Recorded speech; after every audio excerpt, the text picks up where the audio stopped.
कोपरगाव तालुक्यातील कोकणठाण हद्दीत नगर मनमाड महामार्गावर शनिवार दिनांक 1 ऑगस्ट 2026 रोजी सकाळी सुमारे 8:30 वाजण्याच्या दरम्यान एक भीषण अपघात झाला। या अपघातात दुचाकीवरून प्रवास करणाऱ्या एका 40 वर्षीय महिलेचा मृत्यू झाला असून ओव्हरटेक करण्याच्या प्रयत्नादरम्यान चारचाकी वाहनाचा दुचाकीला स्पर्श झाल्याने हा अपघात घडल्याची प्राथमिक माहिती मिळाली आहे। मिळालेल्या प्राथमिक माहितीनुसार आशा संजय आव्हाड वय वर्ष 40 राहणार कोपरगाव बेट या दुचाकी क्रमांक MS17BW 9007 वरून शिर्डीच्या दिशेने जात होत्या। त्याच दिशेने जाणारे चारचाकी वाहन क्रमांक GJ10TX 6758 ओव्हरटेक करत असताना वाहनाचा बाजूचा भाग दुचाकीला लागल्याचे समजते।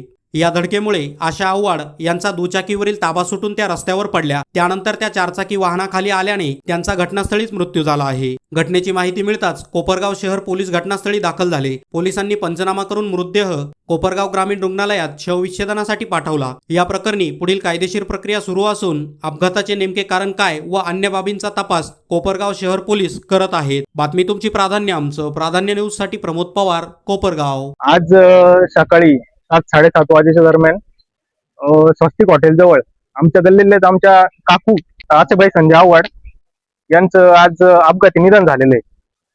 या निधनाला जबाबदार फक्त प्रशासन आणि नॅशनल हायवे ऑथॉरिटी हे दोनच डिपार्टमेंट जबाबदार आहे।